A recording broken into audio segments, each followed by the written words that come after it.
Okay, so take 3. What a numpty I am. Because I was not used to using the software, I wasn't able to download to my channel the interviews or the Q&As between Cliff, Harvey and myself in relation to the model, the DH2. So I'm going to put this to the front of both videos that you've missed for those on my channel who don't know about this.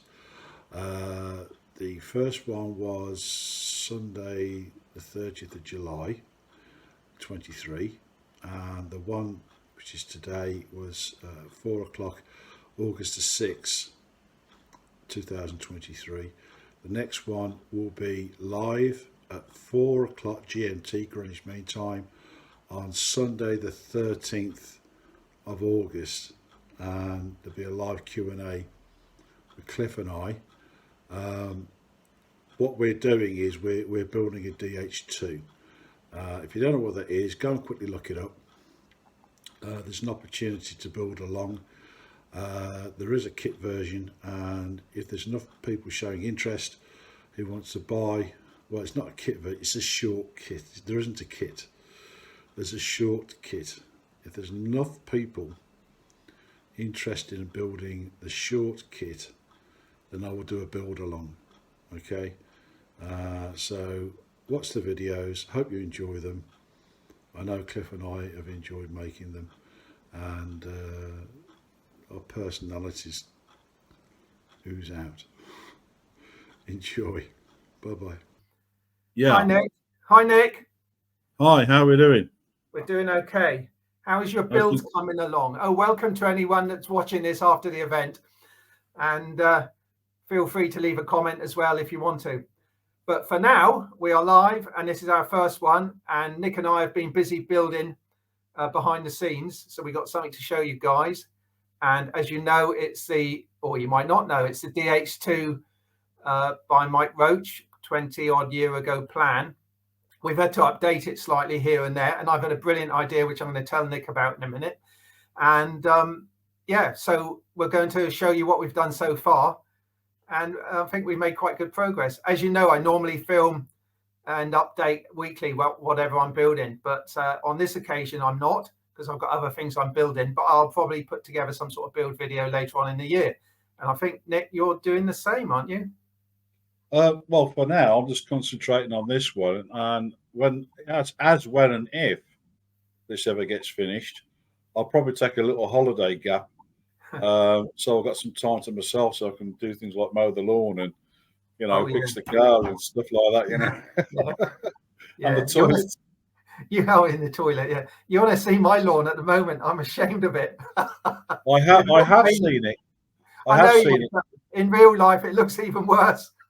Yeah, and actually, I'd be ashamed of it too, if I'm being honest. But there again, as you know, I am a bit of a lawn connoisseur. So you are a lawn connoisseur, and I'm looking after the bees. You see, with the buttercups and dandelions.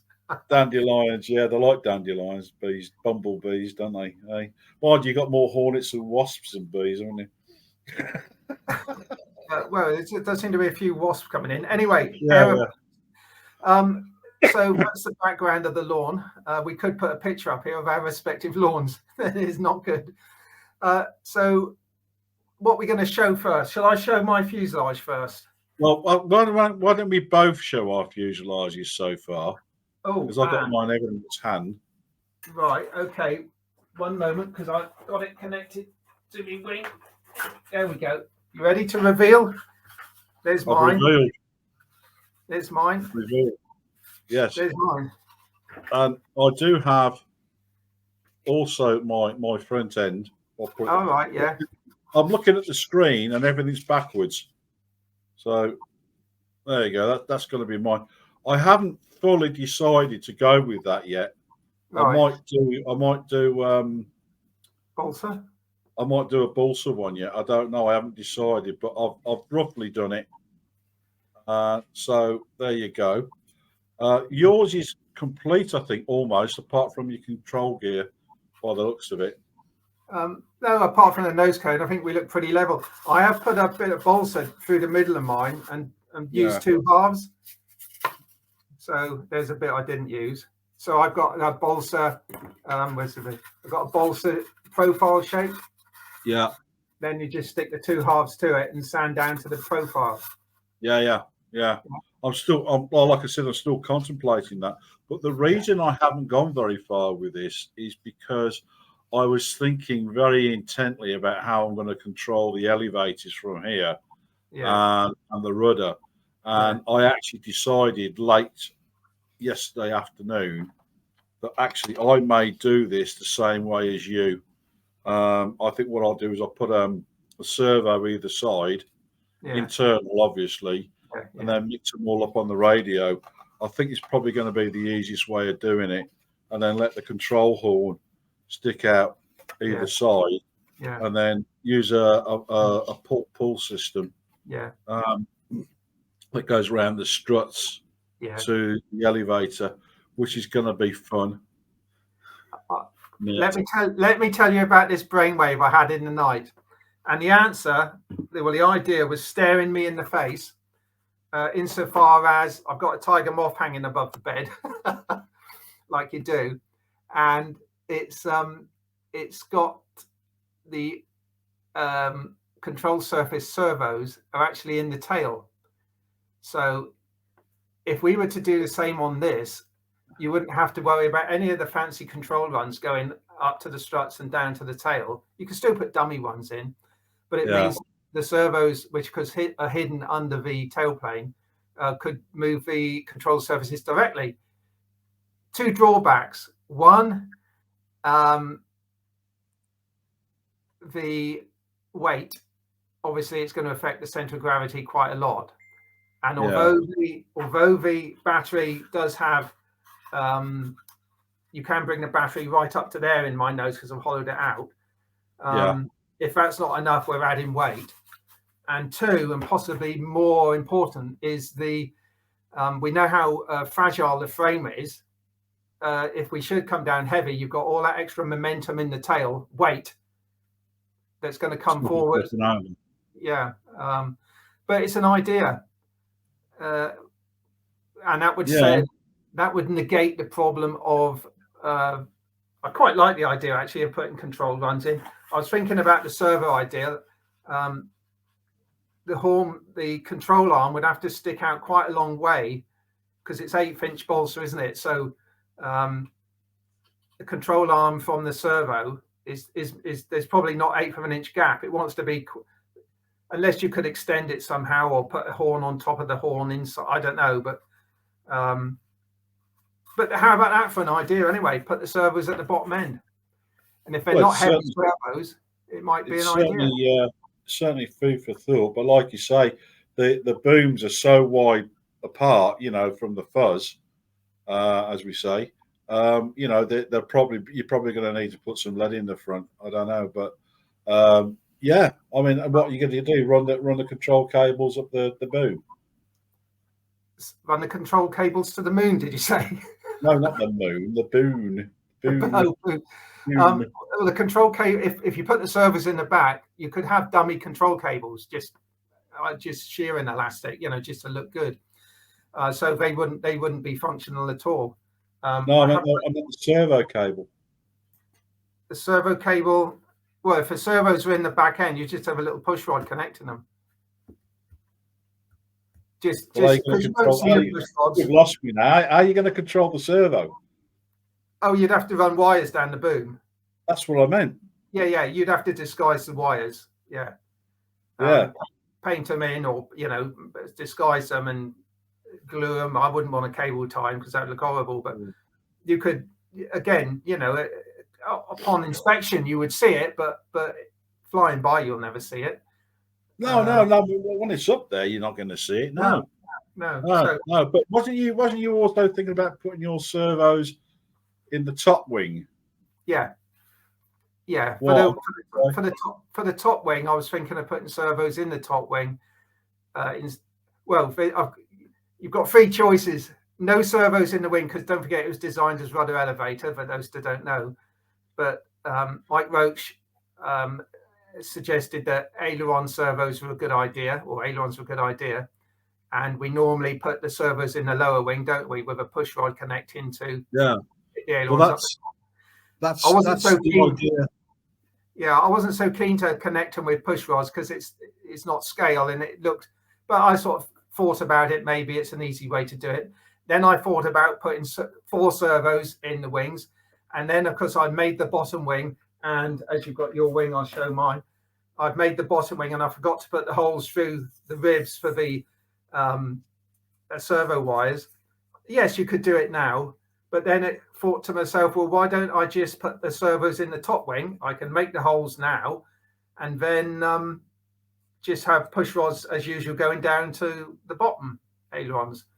So I've made holes through the top ribs of the wing, which is drying on the bench here. So that's my option. So I've got my options open what to do. I know you've made holes in your lower wing, haven't you? Yeah. Yeah. This is the lower, or one half of the lower wing. Yeah, sure. I haven't put mine together yet because I just want to get all 4 wings done. Yeah. And then this afternoon, I'm going to do the upper center section, and then I'm going to start looking at putting things together. Right. And then at some point in the next couple of days, I'm going to start looking at covering it. But what I would like to do, Cliff, is just say hello to everybody who's online. Now, the thing is, I don't know if I'm pronouncing some of these names correctly. Can you see these names, Cliff? What names? Right, we've got now. Do you pronounce it Gojon Olasafason? No, I can't see Gudgeon. Is he online? Is he? Yeah, that's not how you pronounce it. We have discussed it, and he says it's good enough. So hi, Gudgeon. Gudgeon's in Iceland.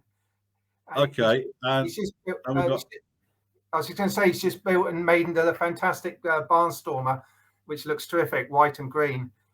Oh yeah, beautiful model, beautiful. Yeah, but he is wearing you are wearing your overcoat. I see there. It's not too warm, but at least the ice has retreated. Well, isn't the planet on fire at the moment or something, and we're getting invaded by space aliens and stuff like that? There. I don't know. Yeah, apparently, according to the BBC, we're all going to die tomorrow. Yeah. So who we got Tunny RC. Tunny, yeah. Nice regular. Yeah, and we got David Query, Queurry, Query.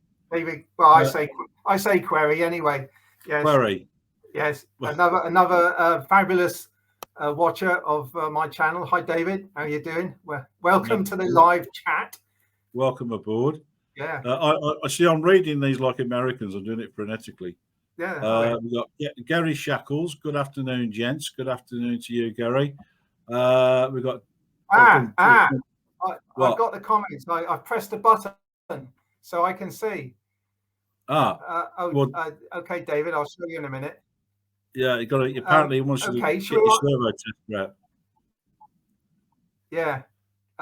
Should we? I'll just answer a couple of these quickly then. Yeah, go on.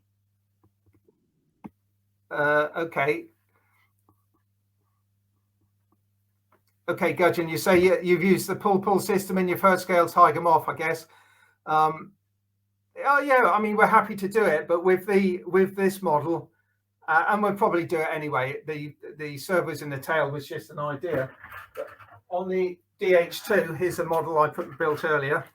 There's a little joke. The pull system, it starts down here on the servo, goes up to a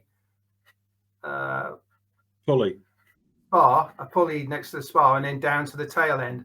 So you've got this sort of triangular shape going on. It works perfectly well, and we'll probably do it anyway. And that works off of what we were talking about was in fact, this is the micro aces one. The servos directly drive the control arm, so we could do the same. Well, the plan suggests that, so we might probably will end up doing that, to be honest. Yeah, with that setup that Cliff's explaining, I don't know if you can really see that drawing there.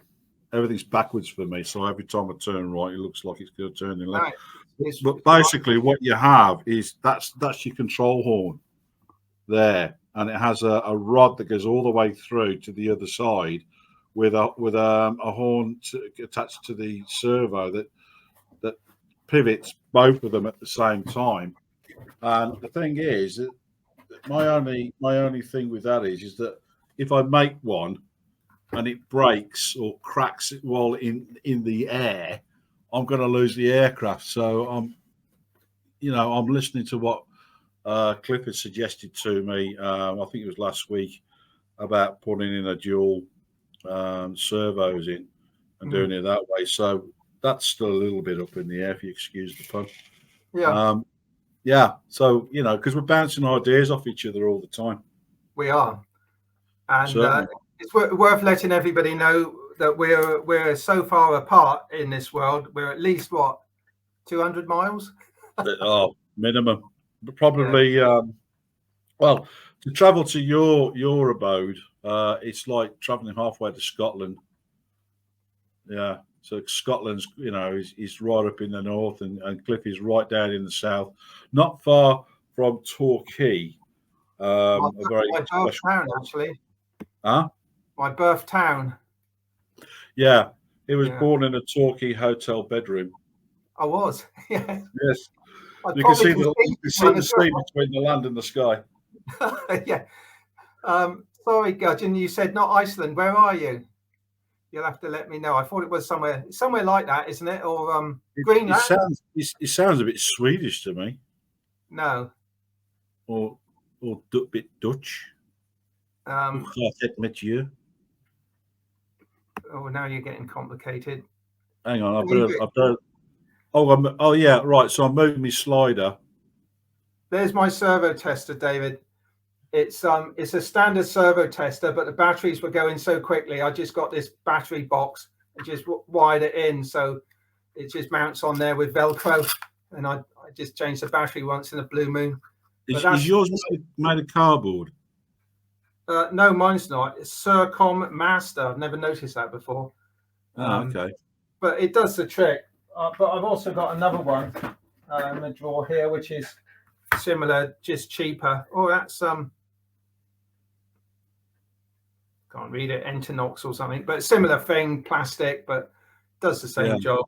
But mine is in like a cardboard sleeve of blue. They're always blue for some reason. Yeah, that really is. They work great.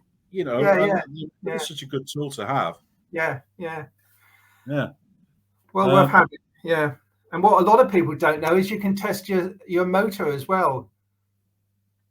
You can use it to open and shut the throttle, as well as servos. You can control a motor. So if you want to try your motor out. Apparently Iceland is not on fire. Oh, there you go. Then that tells you that.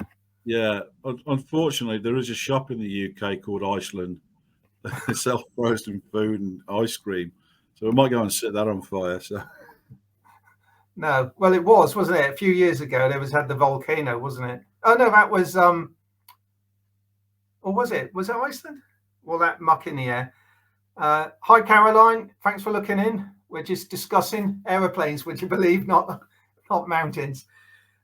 So should we get back on track? Yeah, come on. So I just show you my next piece, which is my boom, which I glued together. What do the plans call for, Nick? Birch, was it, or something? Spruce, I think. Spruce, that's right. Yeah, spruce. But we've gone for carbon, and we've done it differently. We both found out that you can't epoxy carbon without really cleaning off or get it a really matte finish because it doesn't stick. To unpin it and it all falls apart.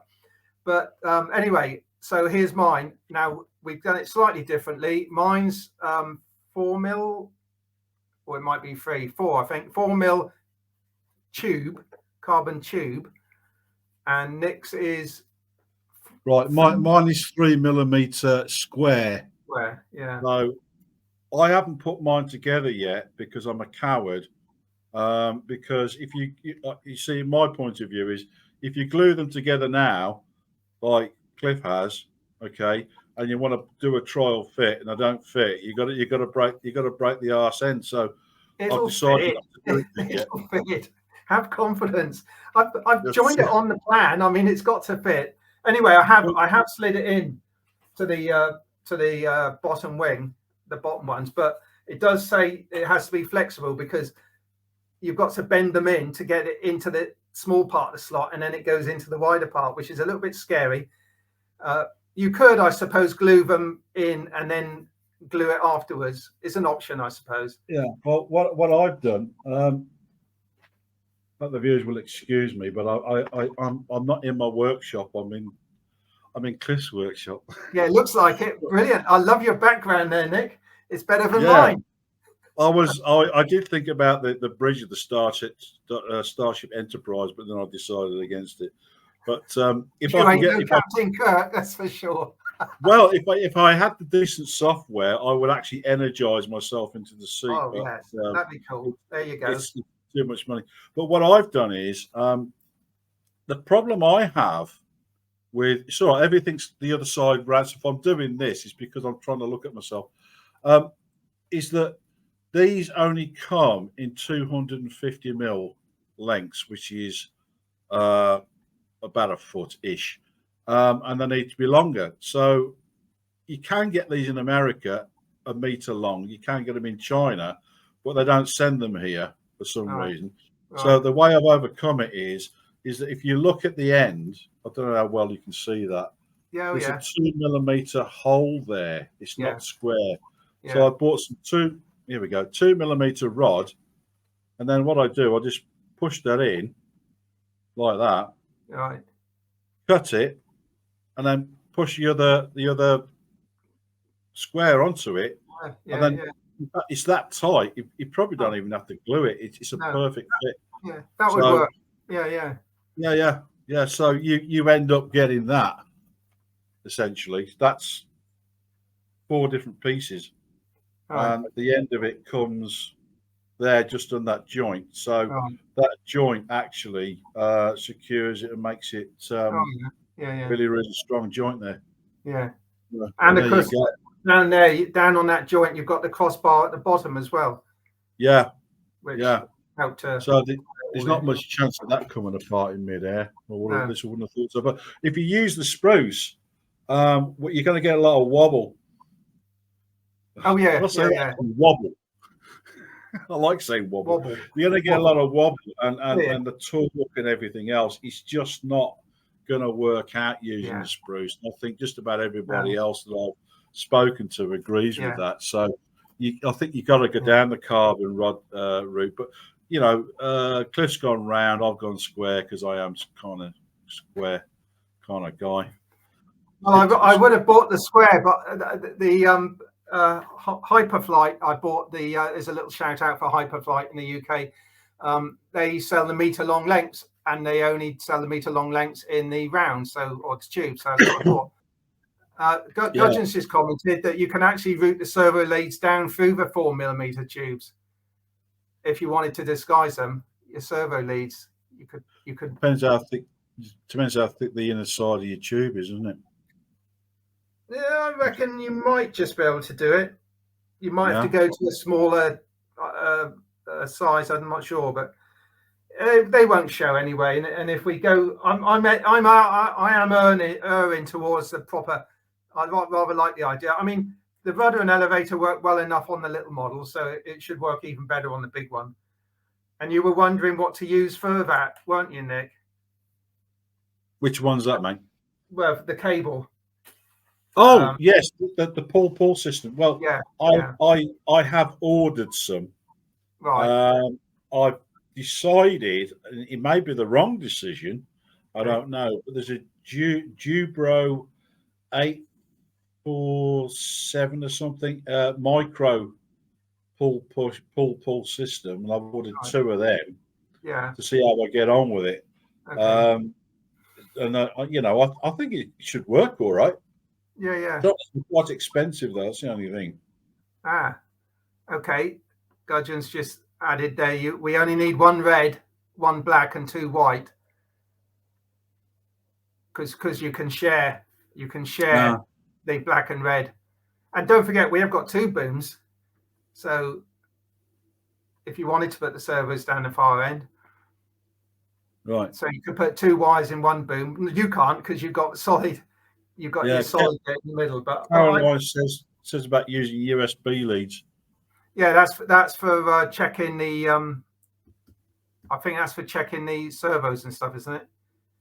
No, I think what she means is strip them out of USB lead because they're really, really thin. But what are they? Going to be 0.25 mil. But see, the thing is, a lot of people do these things in gauges. And being as I am a top flight electrician, we don't use gauges; we say millimeters. Right.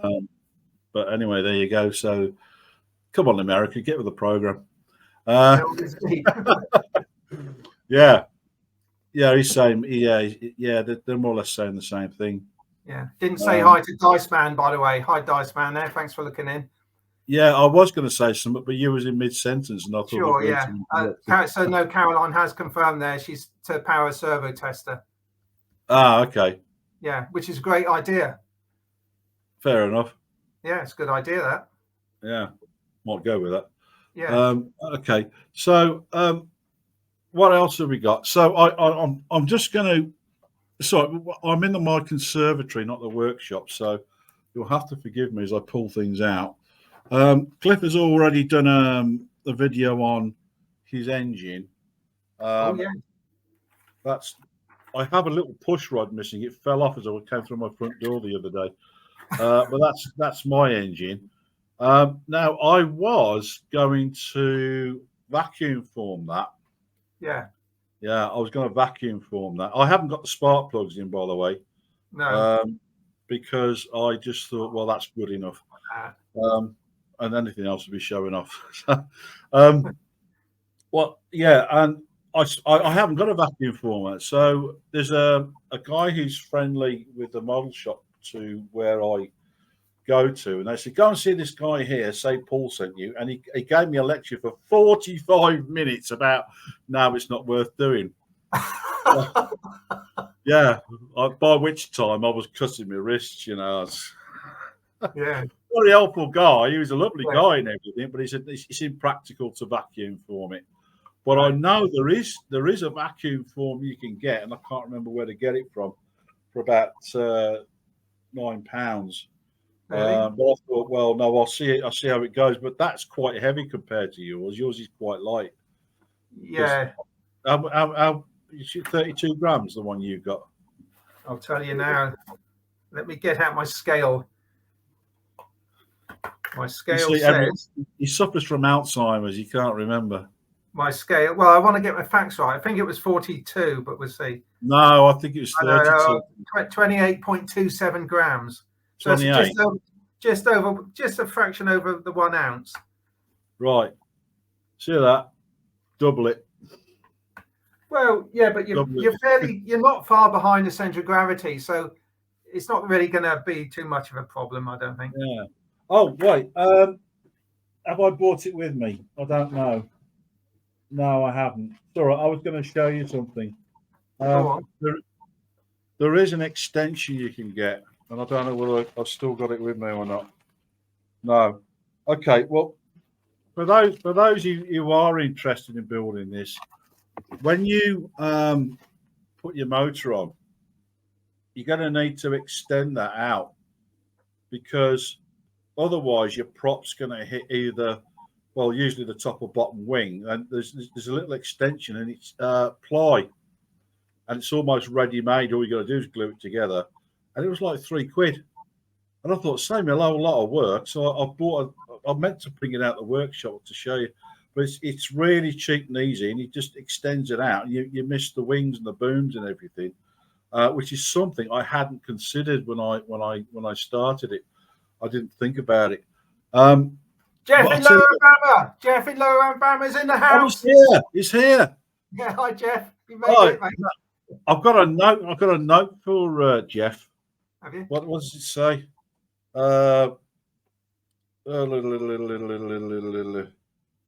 Yeah. So apparently, we sound like a candy bar, and I think that's because you're so sweet, Cliff. Oh yeah. Yeah, I could eat you. Thank God we're not. We've got 200 miles between us. Yeah. Just talk. Go on. I was just going to say about the motor. You've made your motor, your dummy engine, to fit over the casing of the. Yeah. Well, the original idea, yeah, okay, was that fits over that. Okay, so it looks like that. right. So Which yeah, I think, you know, is presentable. That looks presentable. turn it. Yeah. But the thing is, the motor needs to be further back. Yeah. So this will now have to go over the extension. Yeah. So the motor will be forward of this. It's a shame because it looks all right. Yeah. Yeah. It You does. know? Yeah. So but I've extended the shaft on my motor. So yeah, I know you have. Well, but I'll tell you where the idea isn't mine. This is straight off of the Micro Aces model, which has an extended motor shaft and it just spins behind. So yeah, I remember you directed me to Mark Roberts, who shows you how to do it loosely. Oh yeah, Mark, not Mark Roberts. Is it Mark? It's Mark Robinson. something. Robinson. Is it Robinson? Oh, is it Robinson? Anyway, yeah. I think it's Roberts. No, it's not But Roberts. he does show you how to do it. But you have to buy the right shaft, though, don't you? No. It's got to be the same. It's got to be the same diameter, 4 mil in my case. But it's just piano wire. Yeah, it's nothing special. It's just piano wire. It'll probably bend, but don't forget it's well covered. It won't bend because it's so tucked away. It's not like you're going to do a nosedive, is it, and bend your shaft? Which is what I did on that. This is why I had this motor originally. I just kept the bent shaft, meaning to replace it, but never got around to it. So this motor's 1100 kV, which is probably a little bit too much, but you know, because there is one model of this actually, isn't there, on YouTube? And the guy takes off, doesn't he, in about the distance of the aeroplane. It just goes straight up. I think he was using a 2200 kV motor on it, and it took off almost like a helicopter. Yeah, that would explain it. I think his buddy's laugh was the length of the fuzz, literally. Yeah, there's a ripple of laughter behind the flight line, wasn't it? It just took off. Whoosh. Yeah. But, it was impressive. I liked it. It went off like my ME-163. Oh yes, that is rocket powered though, isn't it? That is proper rocket powered. Yeah, that's fantastic. I've kept that little video of it on the ramp. Good. It looks so impressive. Well, it doesn't slow motion anyway. So there's the wing. For those that don't know, there's the wing fits on the fuselage. The main spar fits in a groove, and then the whole lot's glued together. So that's how that sort of sits and looks. So it looks a bit odd at the moment without the. Well, I'll tell you what. Let me just offer it up. It looks like a flying wing, doesn't it? It does. But if I put that roughly in position, there you go. That's looking quite good, actually, isn't it? Yeah. So all you're going to do now is add the rudder. Yeah. Right, which is hinged there. Oh, you've hinged yours. Yeah. I know that you like to use fishing wire. And I will do for this, yeah. Yeah, there you go. So looking forward to getting those on and done and everything. So do you know what I did? You're gonna laugh now. Go on. I did something really dumb. I was building it on the plan. And the thing is, if you look at this bit, that's optional. It does say optional, yeah. It does say optional, and I didn't read it. So then the other side, it's like that. So I didn't add it. Oh. I didn't realise till I'd done it. Oh, you've done it one side, but not the other. Well, I take it you're going to put it in the other side. Yes, of course. Yeah, of course. Yeah. If you remind me. But this is only, just for those that don't know, this is only 1/8. Oh, it's a lovely piece of laminating going around the outside. We both built these first because just wanted to have a go at the laminating, and it was your first laminating, wasn't it? It was my first laminating, and I have to admit, I came to it with a little bit of trepidation because I'd never done it before. But once I'd done it, it was really, really easy. And I thought, wow, what was I worried about? And all you got to do is just make sure it's well soaked. Yeah. And then don't be afraid to bend it. It'll go round, no problem at all. I mean, you can bend it in the steam of a kettle to help it around. You can also put your thumbnail into the back of it, just creases it a bit. That helps it around. I also find it helps to sort of stretch it a bit as you pull it around. You could steam it. I think you need to wear welding gloves if you do that. You don't put your hand in the steam. Well, in fact, there is one little tip. You know when you're doing the wingtips, because what's the name for it where it's curved underneath? I can't remember now. Undercambered. Yeah, cambered. So when you come to the wingtips, right, just get yourself a 3x3 spruce, shave it down, make a little bridge. You just tuck it under there, right, and then it makes it for you. It's dead easy. I couldn't believe how easy it was. Yeah, just a little piece like that.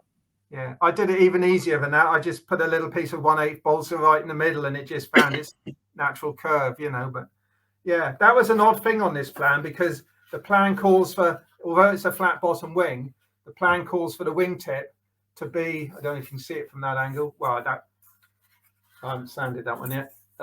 So the wingtip is, let me get the angle right. Just see that, can you? Yeah. That I think flat bottom wings make the rocking world go around yourself. Very good. I don't think it's wings they were referring to, but okay. Yeah, but yeah, they were a good band. Wings was a good band. They had one of the Beatles in it. Yeah, McCartney. So what you can't see, guys, I'm just going to bend you down slightly, because you're used to me doing this on the videos, but I usually cut it out. But so there's the top wing on my bench, which I've just stuck the wingtips in place actually each end, and I'm just working on the tubey bits that take the bottom, the top strut of the boom. Yeah. So that's ready. They're ready to glue in now. Don't do what I did and make two right hands, which I admit to that. But guess what, Cliff? When I came to do the top wing, I did it again. I could guess that, yeah. Oh dear. It's easy done, isn't it? Oh yeah, it is. It is easy done.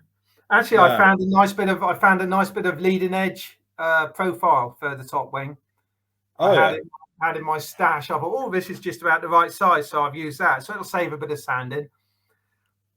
And I know you did. What happened to your trailing edge in the end? Did you find some the right size, or did you? No. I was getting stressed over this trailing edge, because the trailing edge shows it is 3 mil thick and 15 mil wide. And I like to buy trailing. I don't like to make it, because it's there, isn't it? You know, it's right and it's straight. And I really got stressed over it. And I thought, hang on a minute, I know what to do.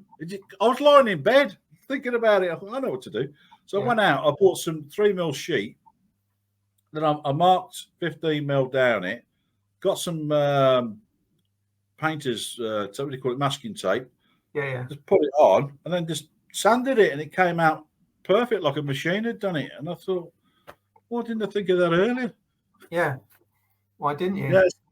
You think of the best things when you're laying in bed, actually, they come to you because your mind is clear and the ideas just flow into your head. And next morning you think, that was a stupid idea. But, you know, in the light of day, it's not so clever. But you can go to bed then happy in the knowledge that you've actually thought of the solution to your problem. Yeah. Oh, we got something else on. Marios Papa 100 from Athens, Greece. Now, Indeed. I want to know. I want him to tell me, what is the temperature in Athens in Greece right now, because the BBC says you're all being incinerated at 3,000 million degrees centigrade. I want to know. I'll type it in. I want to know, seriously. Yeah. I'll put him on. Hang on. Show. Oh yeah. There you go. Excellent. Athens, Greece. There you are. So the other thing I was going to mention was leather. Oh, yeah. Now, this is the wife's handbag, or it used to be. Does she know? If you soak it, it comes out really, really soft. But you can get it from your local markets if you've still got markets these days. Yeah, yeah. And this is for the goes around the cockpit. And what all I do is I just put it in half like that. I put it around the cockpit, measure it, and I just use some white glue and put it on. It's dead easy. Oh, that's nice. Fantastically easy. I've done my wheels. Oh, well, you're ahead of me there, yeah. On something. All right, Marios says it's 36C. Right, now the BBC are telling us, what, 42 degrees centigrade, didn't they?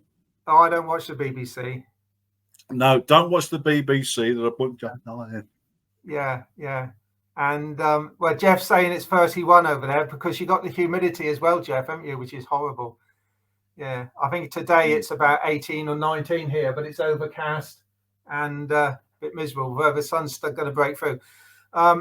So you're getting, Paul, to those that know, we don't actually both have painted windows.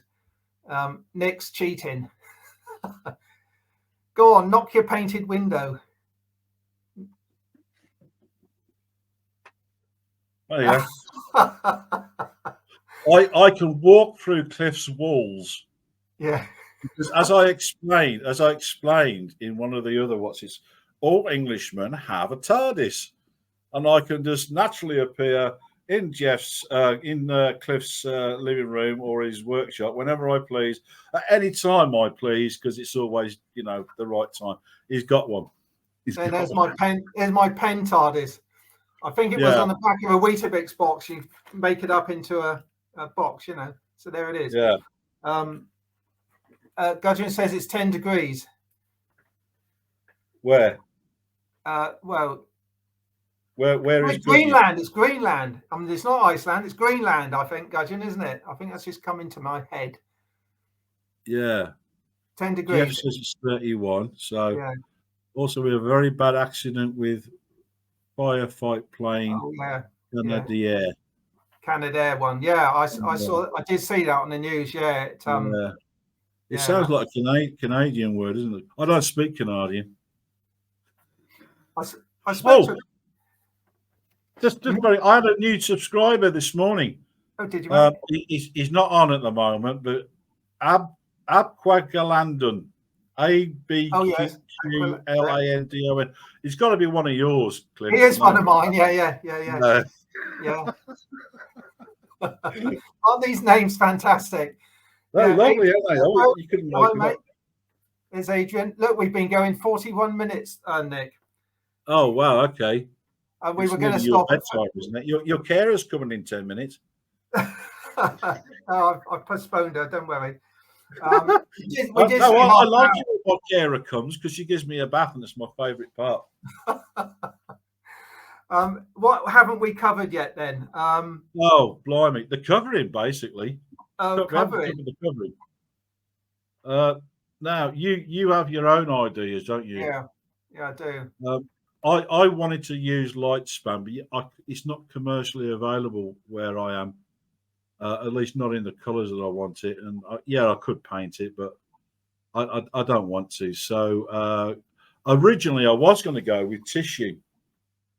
But my old mate, Mr. Kevin McNaughton down the club, who is my mentor, he's 74 years young and knows everything about aircraft. He said, don't cover it in tissue. It's not strong enough. I said, oh, all right. And so I've took his word for it. So I'm going to use lite for mine and leave it at that because I know you're doing something a bit more complicated, Cliff, but I don't want to put that much effort into it, if I'm being honest. No. So Paul says it's 79 in Virginia. That's quite nice. What's that in centigrade? Fahrenheit. Yeah, all right. So because we're using our laptops, if we click it, we'll probably lose the program. Somebody convert that into centigrade. Well, it'll be about 24. That's not that hard, is it? Yeah. And Gudgeon, their plans are on outer zone. Which is where we've got ours. Gudgeon, what I will say to you is in my first video, which I have edited, I haven't published it yet. I actually physically go on the laptop and I show you the website and how to find it. Yeah. So don't worry too much. But what we can do is probably later is put something underneath. I don't know if you can't do it live, can you? I don't know how you do it live. What? But Cliff will tell you. But yeah. Yeah, well, it's easy enough. Just go onto AutoZone, search for DH2 and look for the Mike Roach plan. There's only about 5 different plans, I think, so it's not difficult to find. And I mean, the plans aren't bad. You've got to make slight adjustments, check things before you cut them, cross measure and that sort of thing. They're pretty much there, but like all plans, they're not spot on.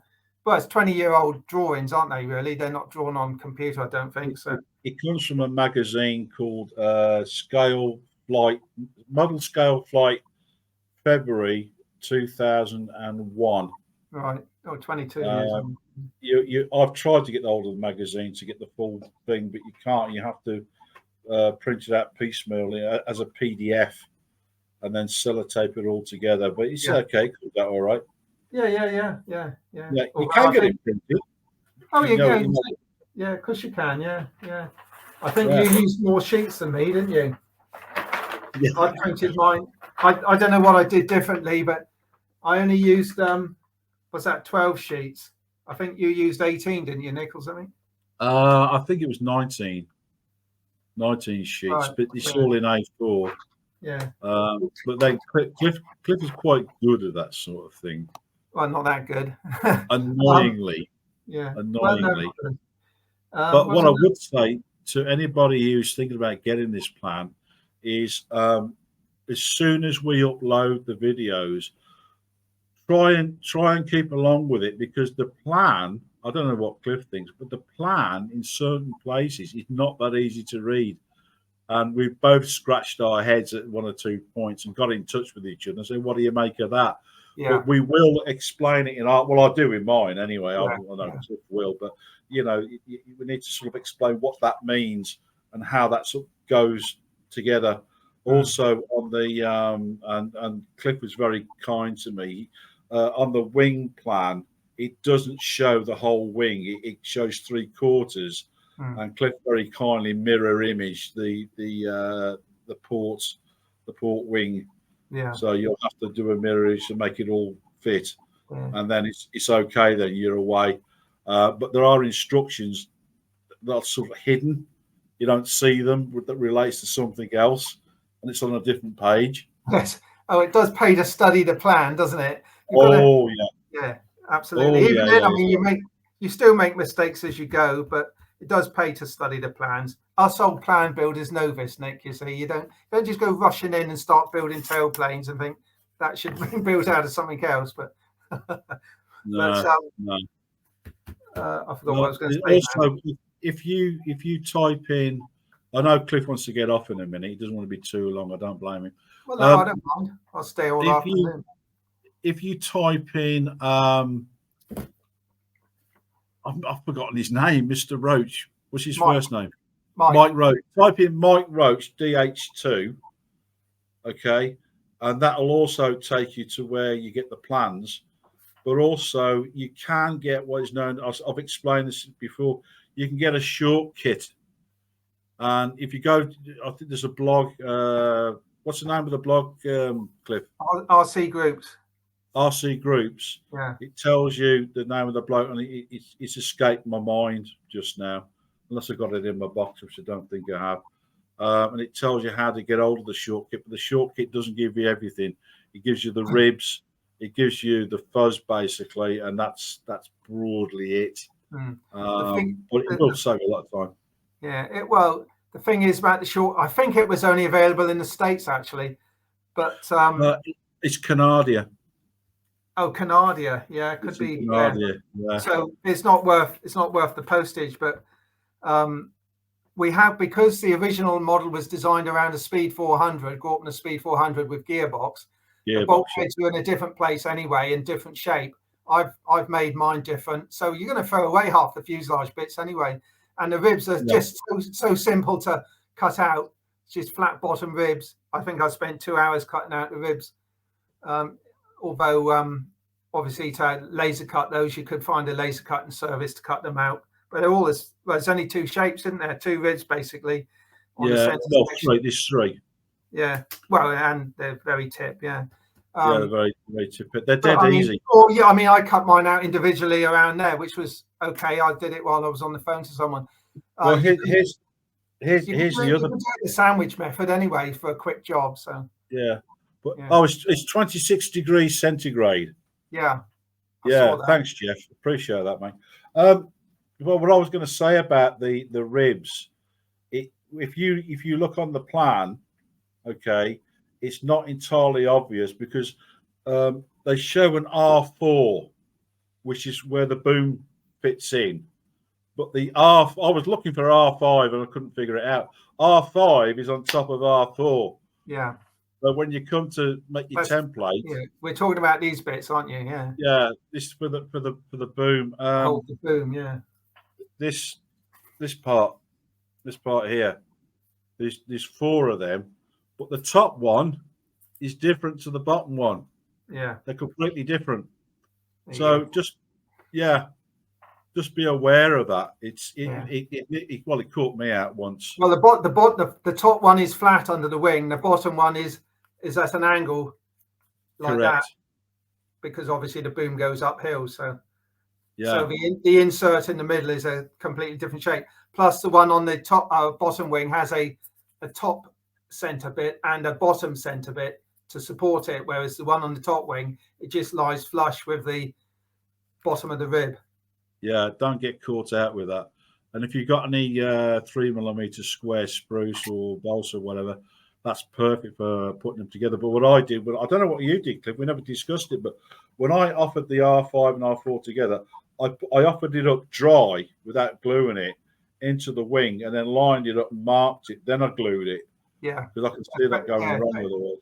That's basically what I did, yeah. I go to my structure and I make it fit the structure.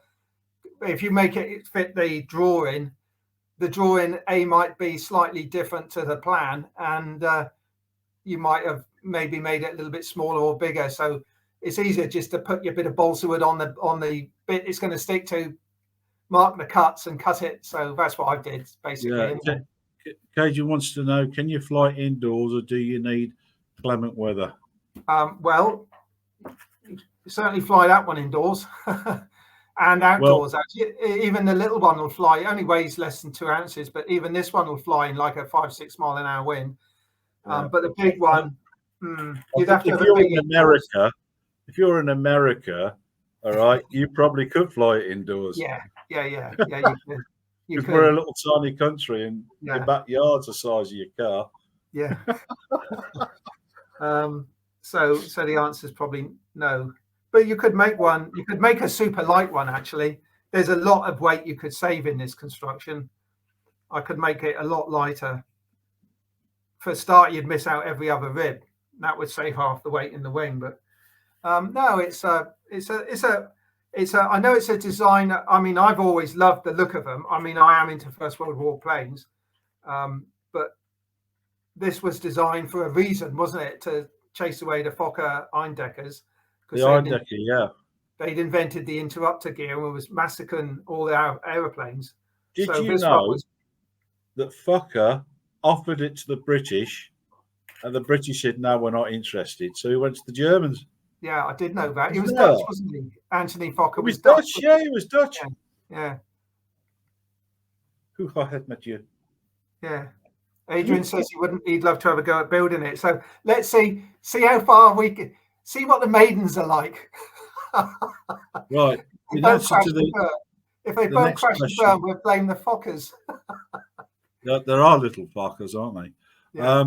Right. He says, how much is the short kit? The short kit, I think, off the top of my head, don't quote me, it was $70 as far as I'm aware, which in UK pounds is around about £55, something like that, £55.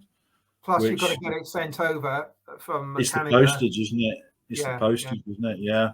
And it, take a fortnight to get to you. It's not worth it. You'd be better off with the wing ribs just to send a wing rib, or the patterns for 2 of the ribs, if nothing else, to a company that cut them out on their laser, and they cut the. One of my friends in the club actually is building a quarter scale something to have a glider, and he had all the wing ribs cut out for him.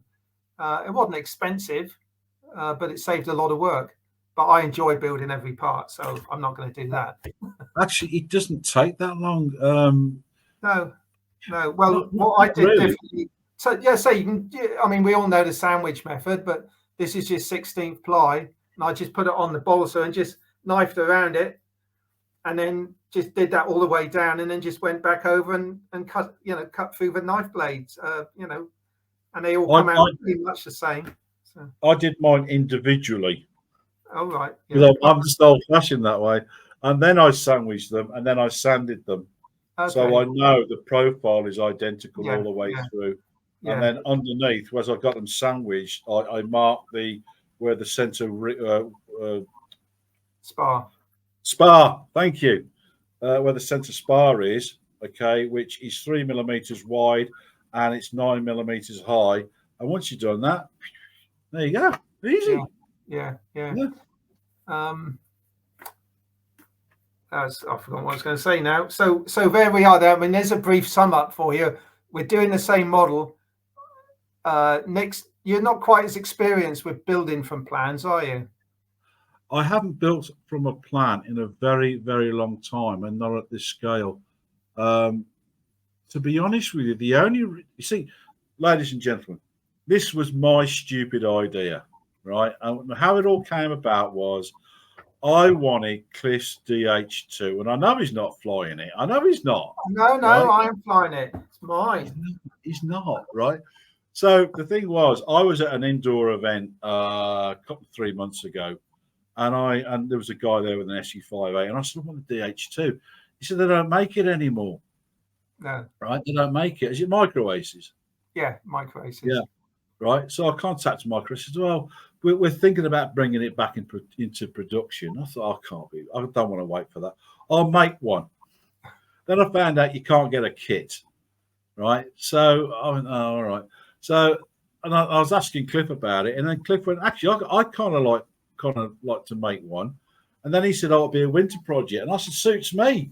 Yeah, that's great. Suits me. Well, we'll collaborate on it. And then he decides he wants to do it now. Well, I had a gap between that DH88 kit come in and something else will come in. And well, I'm about to start, well, in the next couple of weeks, we're going to start the Gwillo's free flight annual fly off build competition thing. So that'll slow me down a bit. So this is perfect. It's just slotted in a treat. And come the winter, I don't know what I'll do. Yeah, exactly. You sport me winter now. No. We can start another aeroplane, something unusual. A twin engine DH2, perhaps. Or an FE2. Who's building an FE2? Oh, this new guy, Gilbert Landon. The FE2s are not as pretty though, are they? Oh yeah. Oh, by the way, this is, I know he's not online right now, but he'll probably watch it. Dennis Brooks, right? Dennis the Menace. Yeah. He's the one who kept going on. I haven't spoke to Cliff about this yet. He's the one who keeps going on about elephants. Oh, right.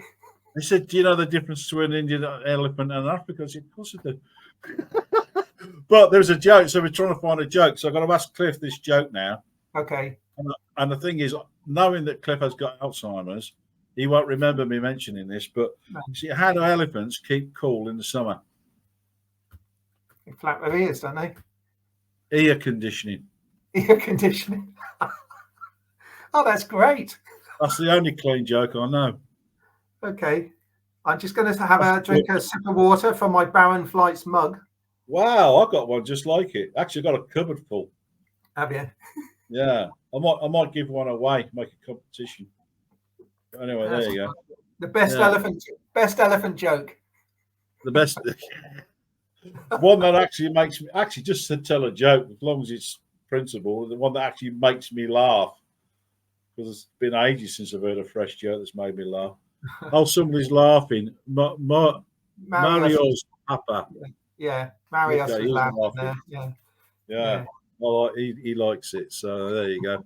That was worth it. Then somebody liked it. It was worth it, wasn't it? Yeah. Well, Paul says we're quite good together. like an old married couple. I think you're the straight one. You're the comedy one. I'm the straight one. That'll be it. Oh, I'm just mental. Yeah. How are we doing on the clock? 58. We'll stop at 1 hour, Nick. All right. What Just time for is it those now? that want to know, we're going to reconvene same time next week at 2 p.m. Same bat time, same bat channel. Sorry? Same bat time, same bat channel. You have to be a certain age to remember what that is. It was same bat time as same bat channel. Who says that? Yeah, the original Batman. Oh, yeah. With Bruce one. Bruce Wayne. Bruce Wayne. Bruce Wayne. Yeah. Holy camoles, Batman. Right, Nick. So what do you propose for this week? How much do you reckon I'm not you're going to I'm not proposing to you, you're ugly. Not on screen. I'll refuse you anyway. But what do you reckon you can get done this week? This week, it's my intention to finish the top wing, especially the center section. Now I'm gonna offer the center section up as a separate thing. You are, aren't you? I'm building mine I'm building mine all in one, so and then I'll just cut it. Shut up, I'm talking, right? So what I'm going to do is build the center section first, and I'll tell you why I'm going to do that. Yeah. Okay. Because I want to check that it goes on top of the cabanes, fits snugly, and it's square before I put the two wings together to the center section. I have thought of that actually. Adam West, it says here. Yeah, that's hi Chris, my brother, Is and hi Tom. Is he a relative of yours? Chris, yeah, I have a brother. Yeah, I've got Is two. this nepotism? Chris is the idiot of the family. Tom Spitfire. Hello, Tom. Tom, yeah, Tom. Yeah. Tom's great. Tom. Yeah, carry on. I was rudely interrupting you. Yeah, that's right. Well, Tom's well into his Spitfires, but aren't we all? Yeah, why wouldn't you be? My father used to make them, Tom. My mother worked in the blueprint office at the place where they make them in the UK. Really? Yeah. How about that? Where was that then? That was Castle Bromwich in Birmingham. It's now the Jag factory. My father knew Alex Henshaw. He was the chief test pilot. Oh, yeah. And they had a reunion about 15 years ago. And he said, "Oh, I thought you were dead." Like you He said, "I very nearly was." Anyway, there you go. Just talking about the cabanes then. So what I've done, I've made sure that my center ribs fit the cabanes. You can't see that because the wing's on, but so I know that fits perfectly. So now I'll transfer that to a balsa rib and glue them in. But that's the way I've done it. I've just made sure that my plywood rib fits the cabanes, and it just sits on their retreat. So, and then I'll glue them in. Yeah. Now the trick is with this, because we've got to go in a minute, because we're up to 1 hour and 1 minute. So the thing is, when you're doing if you do this kit, if you do this plan, those cabane ribs, okay, the drawing is wrong with its measurement, because only the thickness of the rib has got to be made, it says, according to that, as is it 2.2 mil. It's got to be over 3 mil. You've got to make it thicker than 3 mil. So it says use ply, use balsa, etc., to make it wide enough to get the cabane in, but that measurement is not right. It's got to be 3. What that sounded slightly confusing to me, and I know what you're talking about. Basically, the ribs where the cabane plug into are a sandwich of ply, balsa, and ply. But the balsa they show you is only 1/16 of an inch in the middle of the sandwich, whereas the cabanes are actually 1/8 of an inch. So you've got to allow for that, make it a little bit wider. But that will come out in the wash, I guess. Or the alternative would be to sand the cabane, the top of your. If you did get that far and think, oh gosh, they don't fit, you could always sand the top of the cabanes down to a 1/16 of an inch, which is what all the other spars are anyway, aren't they? 1/16. Yeah, or 1.5 millimeters. Yeah, if you're French. Yeah, indeed. Although it's nicer to have the. Bonjour, LA. Sorry, what's that? Sorry, Cliff, I was showing off. I don't know what you were saying. No, I'll say it in German if you like. Yeah. My my brother is I am the younger brother. I'm the middle one actually, whereas Chris is actually quite a few years older than me, probably 10, 15 years by the look of him. Oh, that is old, isn't it? By the look of him. Yeah, he says, keep your eye on my younger brother. Don't you worry, mate. Both of them. Oh, no, he's keeping his eye on. Yeah, you need looking at, mate. I'll tell you. Yeah. So you need looking at. Never mind. I thought it was funny. Who cares how long you've been on? Keep it going. Yeah. Okay. Paul. Yeah. You can tell it's a Sunday afternoon, can't you? It's raining, as you predicted, Cliff. Yeah, well, the sun's going to come out here in about an hour, I think. Yeah, so, he's like a weather god, isn't he? Well, I do like to keep up to it. So I tell you what I did last weekend. I went out and flew the vintage model again, and it was still breezy, but I actually thought, you know what? I've flown it a couple of times now. I'm going to push the boundaries a little bit and see if she'll do a loop. And it was a little bit breezy. I'm not building up to a disaster. It actually looped quite nicely. So I went straight into another one and looked fantastic. And the landings, you've got to keep the power on a little bit to flare. Otherwise it sort of plops down and bounces on its wheels. But what a fantastic model to fly. You know, it was a big build, you know, or finish, I should say. But it really is a cracking model to fly. So it's been great. I shall fly it a lot more, but I haven't had a chance to fly it yet in, you know, calm conditions, which is what I did find was that because it's got such a huge undercambered wing, and what with the wind, I could just cut the throttle, and in the wind was giving it plenty of air over the wing, and it was just going up with the motor off, it was just floating about. Yes, and I said, I'm going to come around and do a low pass. 45 seconds later, I was still too high to do a low pass. Coming down. It was fantastic. It would probably slope saw fantastic, you know. Talking of slope saw, considering it looks like a brick, it flies really well, doesn't it? It does, yeah. And the other evening we went up. Sal and I went up and we flew that little Slingsby glider because I've got the hand winch. It's not here. Hand winch to try and bring it up. And a chap commented. He said, "You'll find that won't really work. You've got to be on the controls. You can't be winching and on the controls." And he was absolutely right. It was veering off course and coming off. But I had a bungee as well, which I'd made, which was much lighter elastic. And that was great fun. It was still going up like that, whoosh, you know, and coming off. But it was a breezy-ish day, and it was the evening, so there was no lift about. But I do want to try that one on the slope. That's going to be great. Well, here's the thing with that little glider of yours, because I started on gliders, and I was making like 2-3 meter wingspans, you know, and stuff like that. And the thing is, you can over-egg it with those bungees, right? And with that little model you got, I thought, oh my God, how taut are you making that? Because you're going to let it go and the wings are going to collapse, you know? Yeah. I was really worried about it, yeah? Yeah. The trick is, as you come up with the bungee, you've got to put lots of up elevator on the bungee to keep it at that angle, and then when you get to the top limit of that bungee, because I thought you were doing it a bit shallow, to be honest with you, then you put a down in it and it unhooks it. Yeah. And then you go looking for a thermal, usually under a thunder cloud. It might have looked shallow, but trust me, it was going up at a quite a steep angle. Certainly the other evening, anyway, and great fun. Great fun. But if you get stuck, you see, that's what ground crew are for. Well, actually was there, and of course, if you remember, the pilot in that model is a profile pilot of. I did do a screen grab.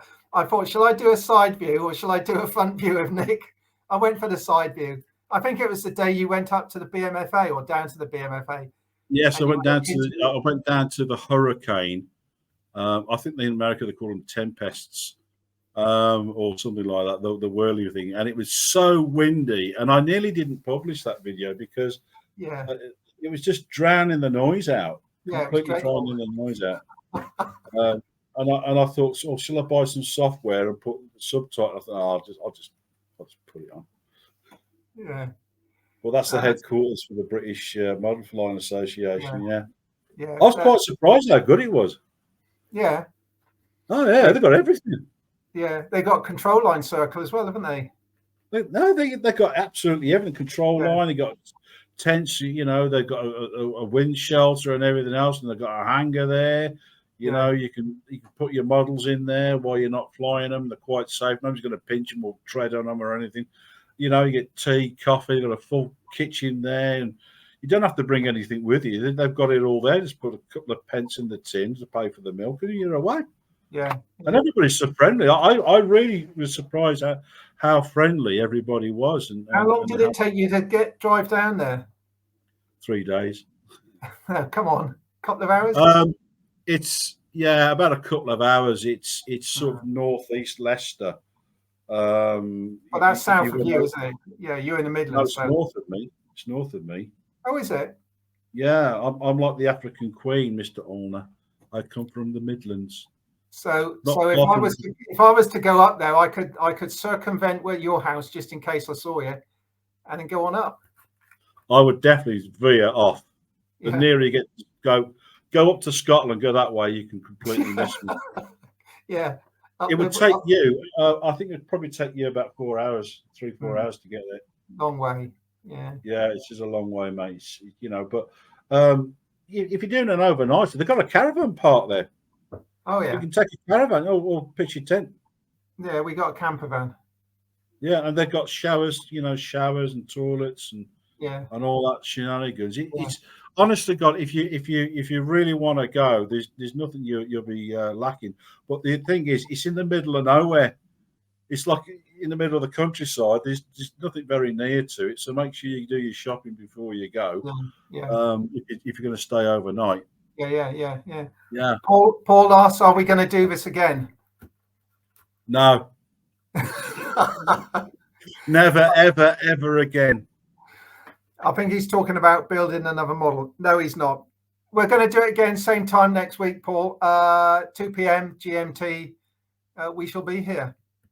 Yeah, if we can find another model that we both want to build, because you see, I've got it into my head about B25s, P38s, Mozzies, and the only one that Cliff might do is a Mozzie. Yeah. But I like the American stuff. I think they had a lot of class, and I think they're really cool looking and everything. Yeah. Unless it's another World War One, which would probably be like a D7 or something, or something like that. Because British aircraft, I mean, they're nice. They just don't look cool. They just don't look cool. Unless it's really unusual like this one. Gudgeon suggests next time do a Zoom meeting. We did look into Zoom, didn't we? Oh, that was a headache. Next time to a Zoom meeting. Well, here's the thing. Is it how do you pronounce it? I say Gudgeon, but I'm sure it's wrong. So. I don't know. If we did do a Zoom meeting, he could tell us how to pronounce his name. Well, here's the thing, right? Cliff is. I know Cliff won't mind me saying this. No, when it comes to IT, he's absolutely pants. He really, truly, unless he's printing something, he's quite good at printing, right? But I'm sort of okay with things, but I don't know how to use this, what's it called, OB. I don't understand the terminology. And half the time when you're reading this stuff, and it'll say something, well, what does that mean? I don't know what it means. So I said to Cliff about doing this, and he said, well, when I did this thing with America where he gave away his chipmunk that wouldn't fly anymore to some gullible American. Look, Adam's going to watch this. Adam, it won't fly, mate. It won't fly with all the will in the world. It was all anyway, it was on a bit of string.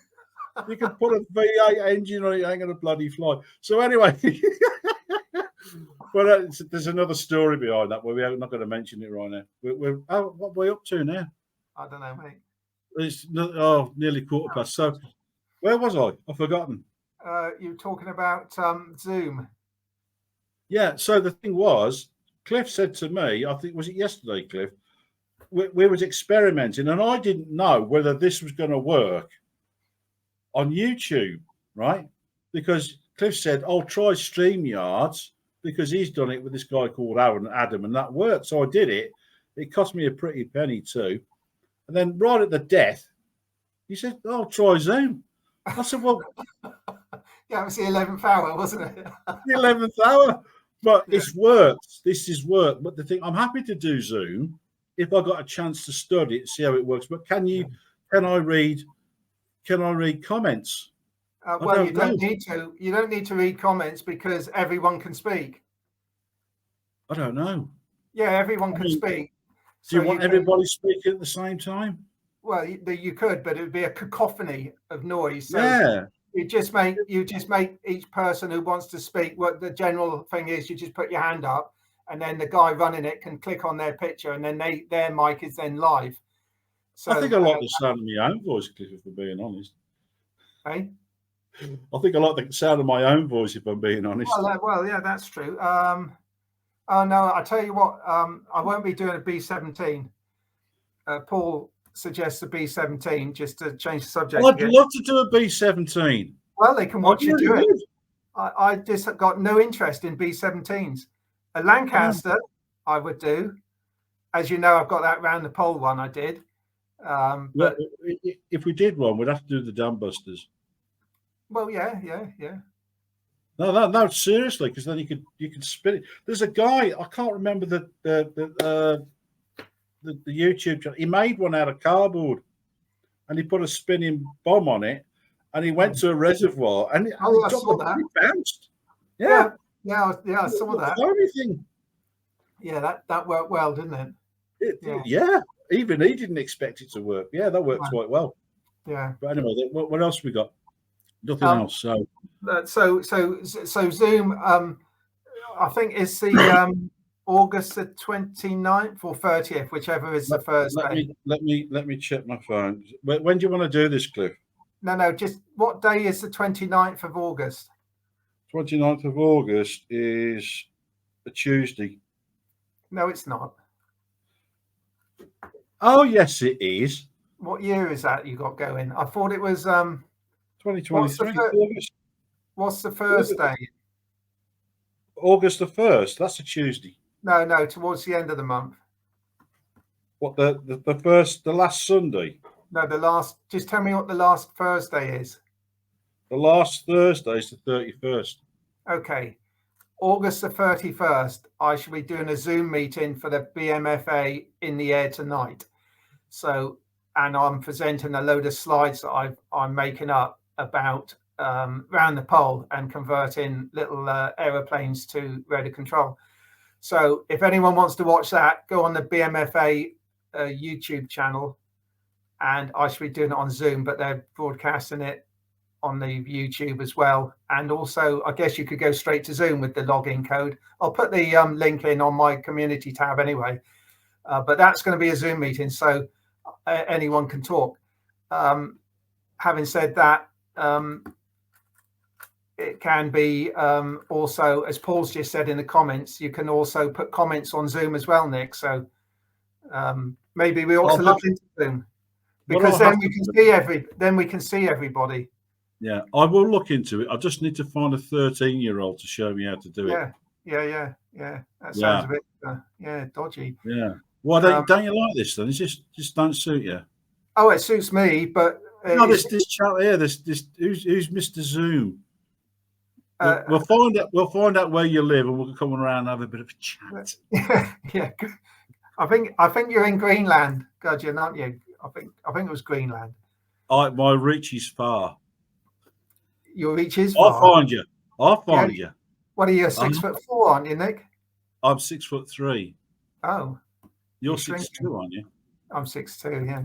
Yeah, 6'2". I'm growing. Yeah. Slip of a lad. I think you're a year older than me, though, aren't you? I don't know. Let's not talk about age. Right. I use Zoom to teach COVID. I use Zoom to teach during COVID. Yeah. In IceNAD. Well, that IceNAD might not be a place. It might be the name of it might be the name of something. The wizards live there. Sorry. I want to know. I want to know if wizards do they live there. No idea. Never heard of Iceland. Uh, Or is Iceland. it a disease? Oh, Maybe it it's must be Icelandic for Iceland, isn't it? Iceland. Yeah. Okay. So we're back to the shop.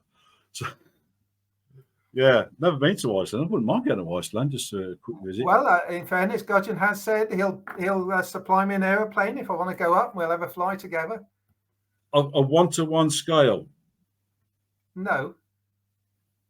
Models. Well, are you going to? You can't fly over on a model, Cliff. Oh, no. You'd fly up on a full size and naturally, and then fly a model when you get there. Well, why don't you just build one, a 1-to-1, and just control it with your radio from the inside? He's got a pilot's license. I have, yes. Yeah, he doesn't want anybody to know that. No, I don't mind. I think we covered it in that interview we did a year ago, didn't we? Only a couple of 3 times you've mentioned it. I'd never mentioned it. Look, let's joke I ever heard. I'm going to get on with my wing now, so I'm just going to ignore everyone and oh, you're still there? No, I fell asleep half an hour ago. Did you? I'm not surprised. Because you're so interesting, Cliff. You've been brilliant. You haven't been putting up any questions. No. Somebody asked us one last question before we go. Who ate all the pies? Who ate all the pies? I think it might be me. Oh, I see what you mean. Yeah. Well, you're a big chap. How dare you? Not after you showing that fuzz last week, mate. I'm in my quiet corner. Oh yeah, that was funny. Yeah, that was hilarious. That was it, and it wasn't planned. None of this is planned. Oh no, we did have a script, but it blew away. We're winging it, aren't we? We're winging it. We're just making it up to go along. Right, are you going to get together for the maidens? No. Why not?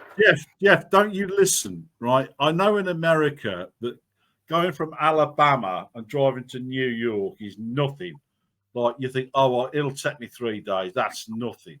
Yeah. Right? Yeah. In the UK, trying to get here 10 miles down the road is a major trip because it's full of traffic and cars and speed cameras and policemen and all these, mate, no.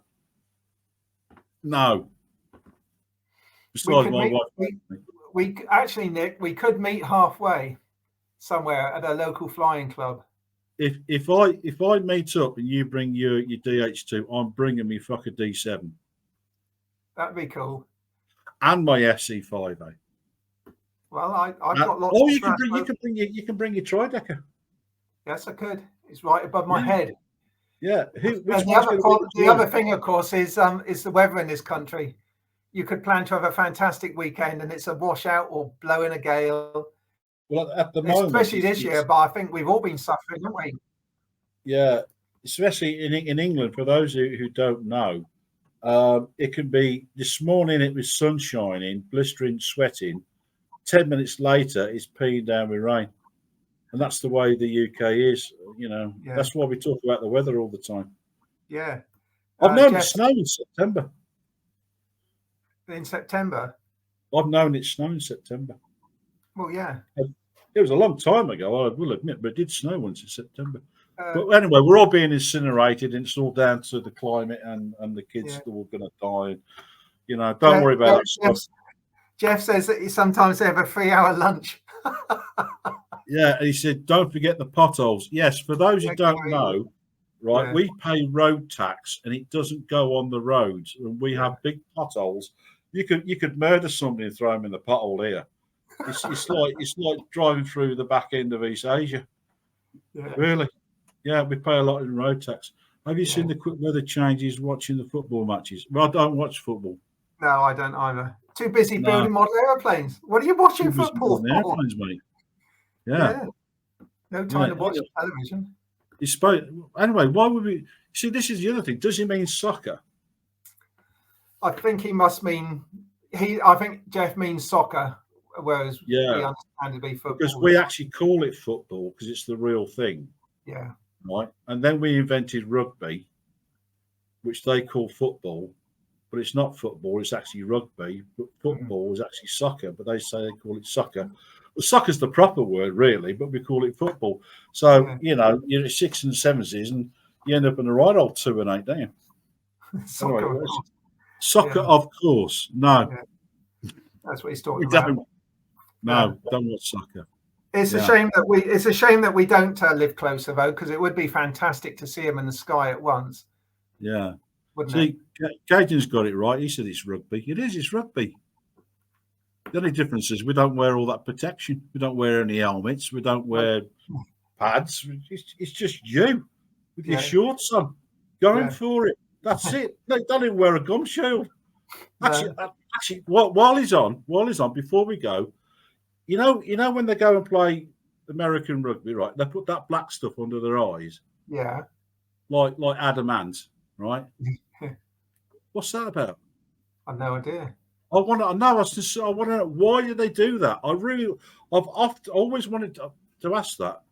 So if you happen to know, come on. Anyway, so he's got 30 seconds left before we go, I think, because we're knocking on for 1 hour and a half. Yeah, that's an hour and 24 minutes. That's all right. Where's the time gone? So hang on. So just getting back to my original question, what do you plan to do this week? Me? Yeah.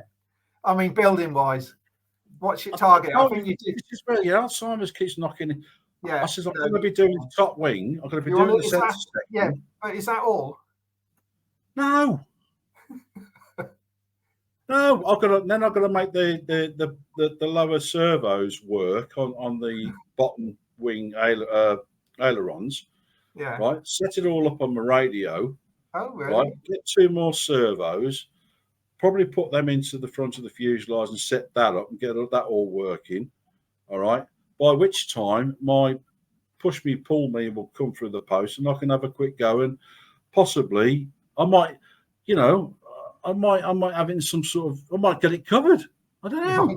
Yeah. But the thing is, you see, what people don't realise, Cliff's got more time in his hands than I have, because I've got a proper job. Yeah.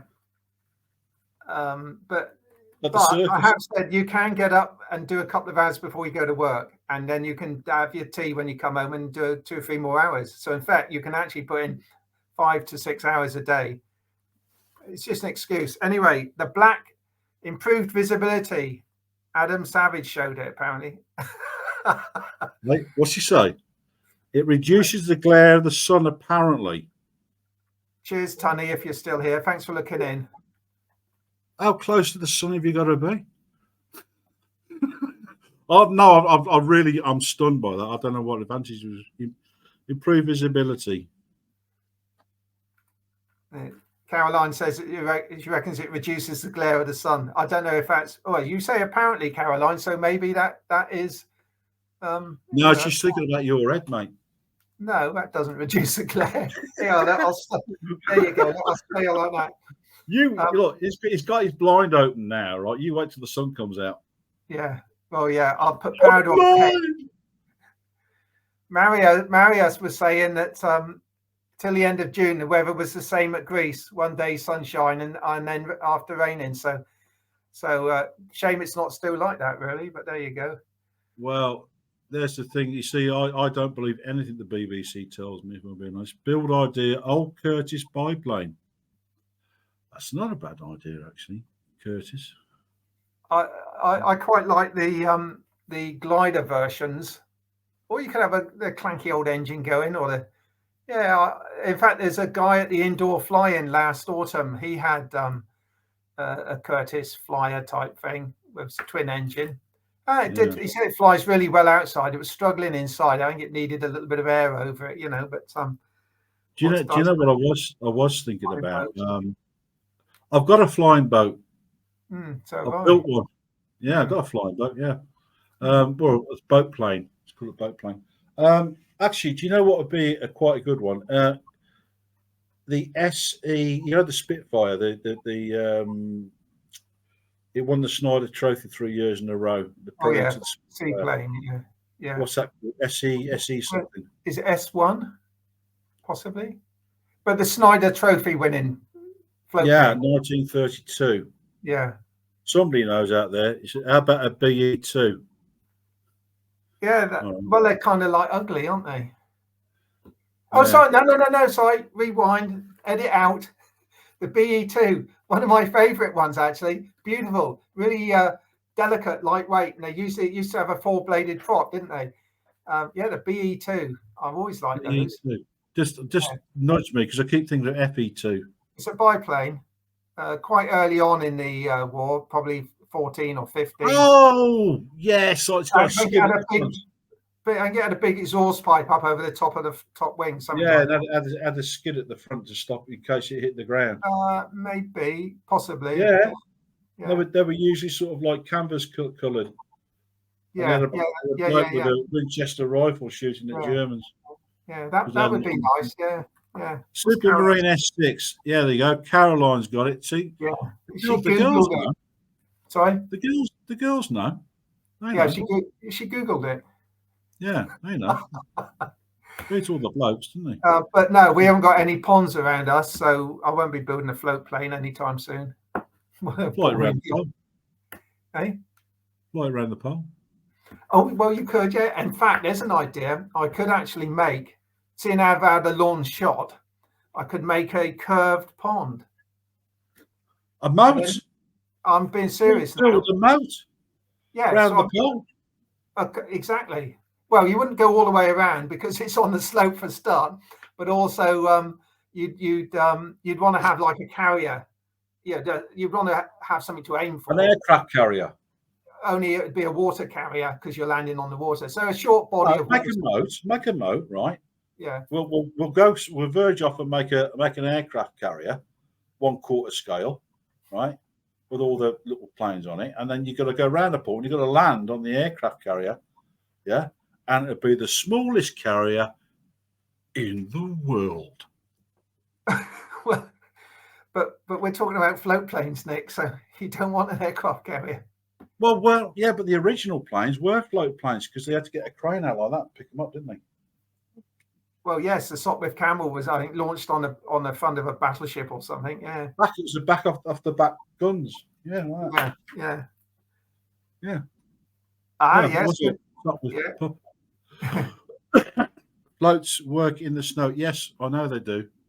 They've got plenty of snow in Iceland, didn't they? Yes, they do work in the snow. And actually, if you've got a long sheet of nylon, throw a bucket of water on it, that works as well. Yeah. Carolyn's admitted it was Google. It was good. You cheating swine. I've got a new model, Nick. I bought from a chap in the club. It's just here. I'll just fetch it. Look, nobody's seen this yet. Look, I haven't flown it yet, but it's completely off of my usual sort of aeroplane. I'm surprised people are still watching this, you know. Well, it's funny, isn't it? What about that then? What have you got there? Hello, tiger. Yeah, it's white underneath. It's got a pusher engine, which is quite good because it's a bit like a DH2 insofar as it's got a pusher engine in behind and big tail flap things and elevons and sort of a tunnel front. Where are we? For the wind to go down. The battery sits up here on the top. So that looks a bit of fun. It's just a foam board thing. But I thought, do you know what? That could be fun. But I think launching it, my hand will just fit like that. So as long as I throw it and let it go and it doesn't chop the fingers off. Oh, there you go. It's a Hobby what the kids do and throw it with one arm like that. Oh, yeah. Hobby King F35. There you go. Look. Yeah, I can launch it under arm. No, it's not World War I, is it? No, it's not. But it's a bit of fun, isn't it? So I thought he was virtually giving it away. So I thought, yeah, why not? If I knew that you would fly a jet, Cliff, well, it's not a jet. I was going to suggest, you know the Bell X1? Oh, yeah. You know, when we gave the Americans our science and so they could break the sound barrier and RBF. Yeah, I remember that, Yeah, because we had all that, didn't we?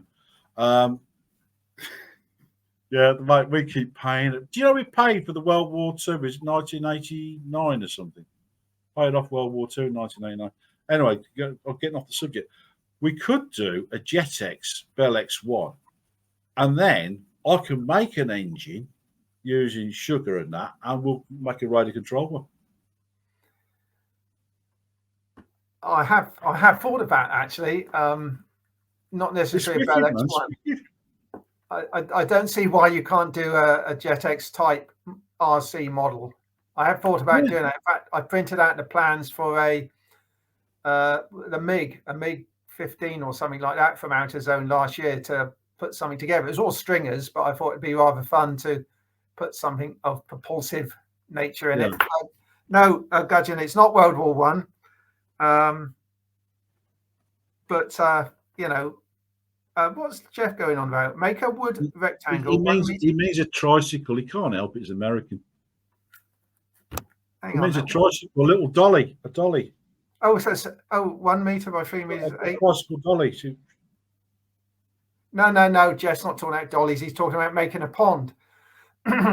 So you make a wooden rectangle. I said triangle. Wooden rectangle. Yeah, 3 feet by 9-10 feet. Oh, he means the moat. Yeah, the moat. Yeah. And Tarpaulin. That's a good idea. Actually, what a tarp was. I could have it. I was thinking bricks and cement and everything. Yeah, but yeah, you could have a temporary moat, couldn't you? But like I say, the garden isn't level, so I'd have to. But that'd be okay. In fact, I could put a bed of sand to make that bit level. Hey, what a great idea!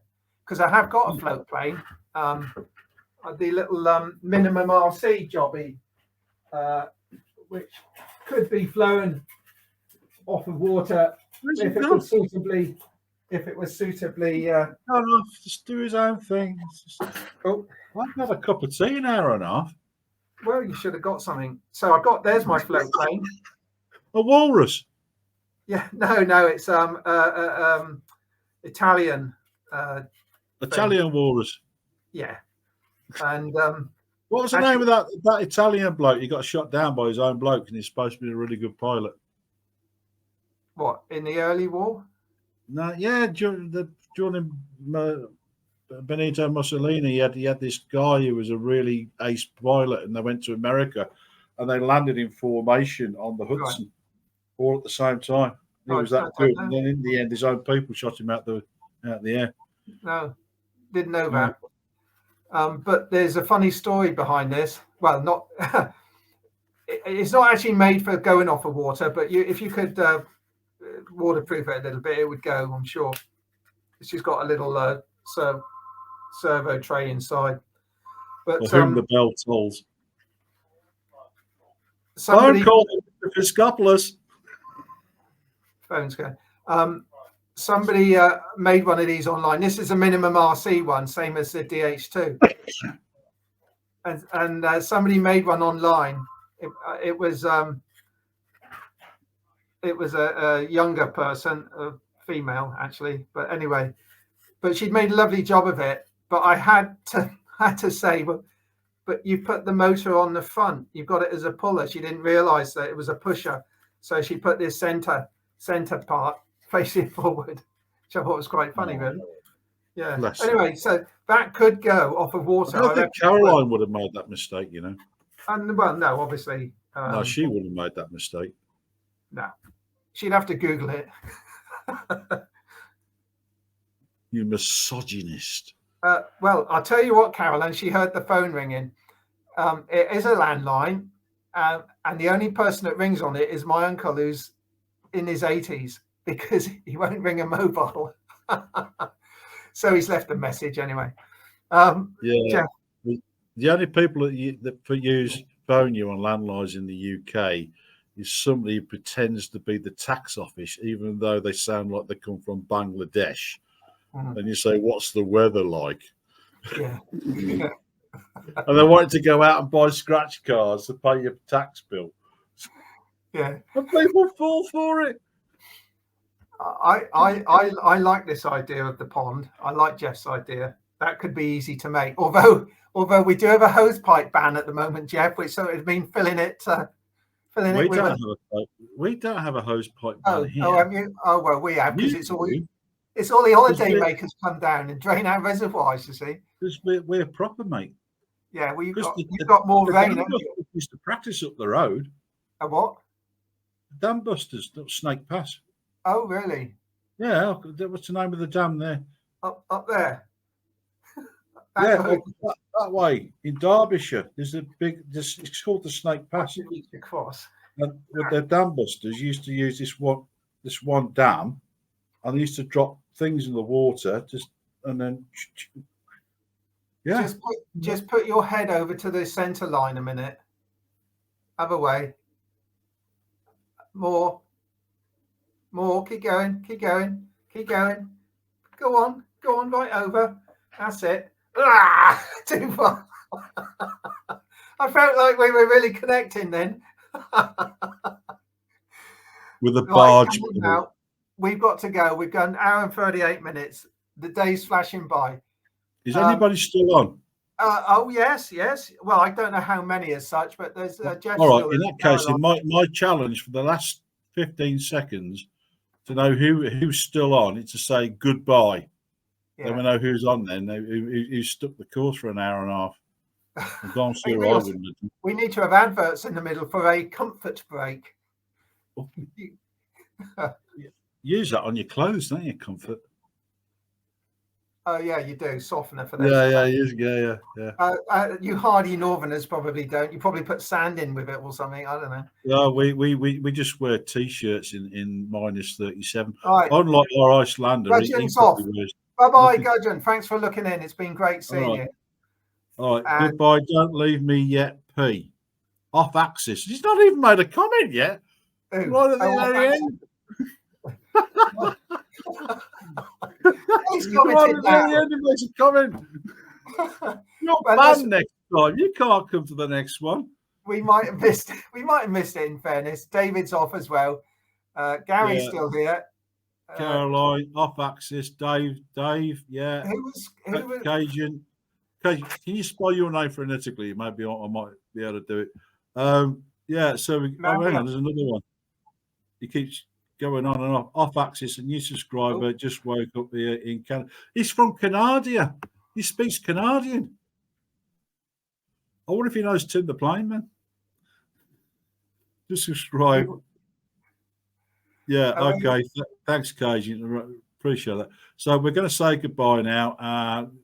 He's got to have his beauty sleep, and his wife's waiting at him doing this behind his out of sight of the camera. Making model aeroplanes, Nick, is Colin. He says comedy show ! And off axis is a good excuse. He's just woken up. He's in Canada. Yeah, I just said Canada. Oh yeah, I didn't understand. You were speaking a foreign language. Yeah. They speak loose English, French, and Canadian, which is a bit of a three altogether. Oh, Colin, that's very kind. Yeah. Yeah. Bonjour, Canada. Ça va? Bon, très bien. Excellent. Show me your sausage. Oh, Tim's on. Tim. He's in. He just woke up. Tim, we're just about to say goodbye, mate. I was looking for Tim. I thought, is Tim going to come on? And there he is, the last 10 seconds, and he showed his backside. Tim, because you're naughty and you come in late, you've got to go back to the beginning and watch the whole thing all the way through. You've already had a mention as well. I don't think we mentioned him. Yeah, I did. Did you? Yeah, I did. It's your Alzheimer's again. Okay, Caroline's made a joke. What's she said? I saw an advert that said "Drink Canada dry." Yeah. Canada dry. The prize. Drink Canada dry. I like it. It's good. It's good, isn't it? Yeah, I like it. Yeah. Drink Canada dry. Actually, I do drink Canada dry. The whiskey. Yeah. Whiskey drinking. All right. Okay. So, Tim, he's going to watch it with his Sunday breakfast. Fair enough then. I think you've got to save it or something, haven't you? I don't know how it works. How's it work, Cliff? Shouldn't you have pressed record or save recording? Or I think you can do something like that, can't you? I don't know. Gary. You can save it if it's on Zoom. I think when you press end stream, you can then we stay in the studio and you press save or something. I seem to recall. Hang on, because it says I've got YouTube open. And I've got streaming. Do you know who would? Do you know who's going to know? Tim will know. Oh, Tim's a Tim, stream. I'm a scientist. You're a scientist. I didn't realise. No, he's a computer scientist. I know he's clever. Well, but he's too clever for his own good. I'm looking it up now. Tell us how to do it. Did you see?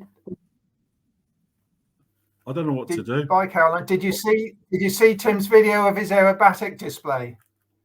Actually, it was quite impressive.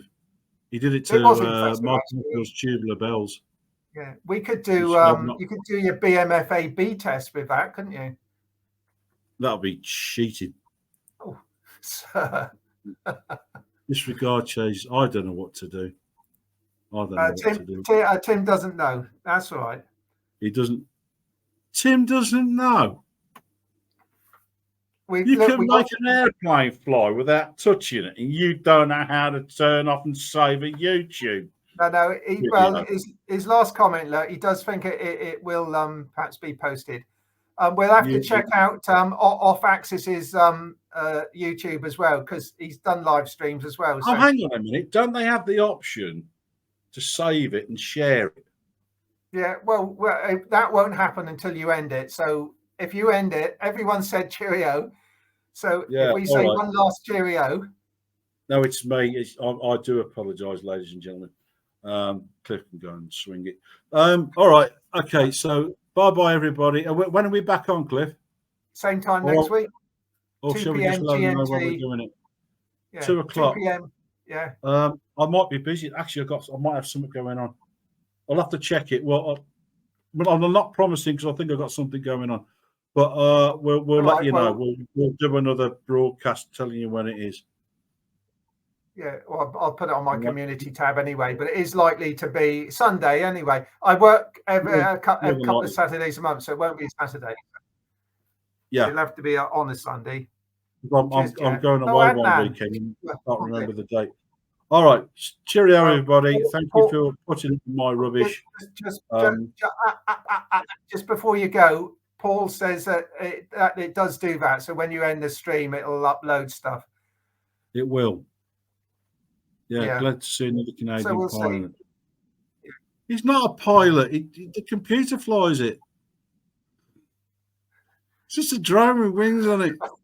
Drive yourself. Yes, you didn't tell him. Didn't know. Yeah, thanks all for right. looking at Mario. That's brilliant. Yeah. Good on you. All right. Okay. Goodbye, everybody. And I'm going to click the button now because I'm in charge. All right. Yes, you are. Bye, everyone. Cheerio. See you, Cliff. Yeah. Good night, John boy. Bye, everyone. Bye. Bye. Cheers.